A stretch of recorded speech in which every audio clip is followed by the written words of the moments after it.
girdirdim o açtım gittim yalpılsın ey kara taşın ey mardırdım o açtım gittim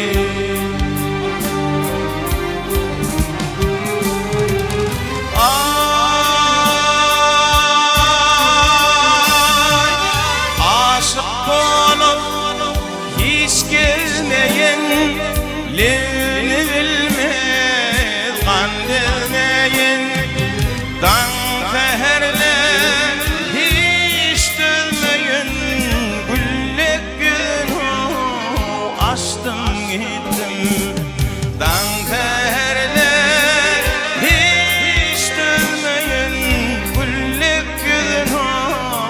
açtım gittim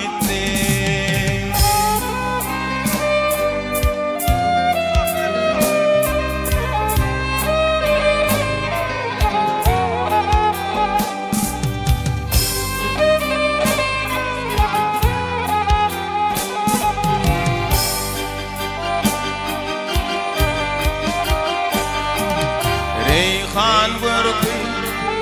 hoştur yasa, öl hayırlar boğazın. Mün gelinden ince gıydan, şol terine geçtim gittim.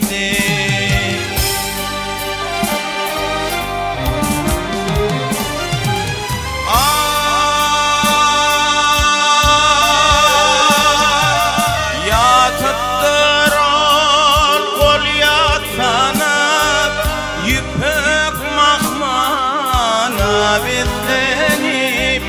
kapini açtım katlanıp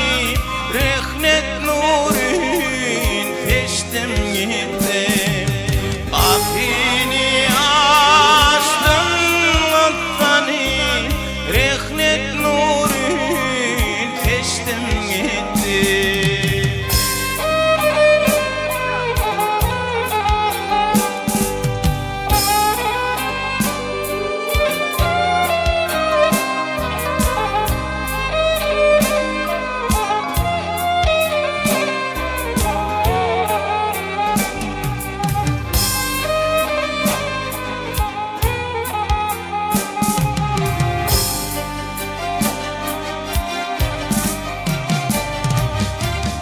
Bilpeyir bağın gülün Maşuqlar arar ol günlerin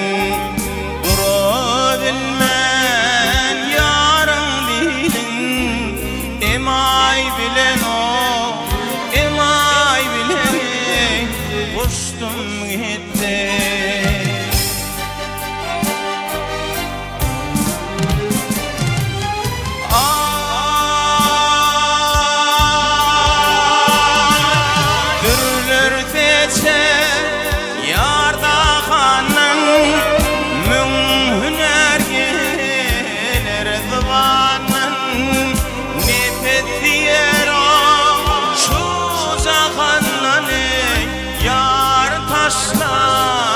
geçtim gittim nefet yer o şu cahandan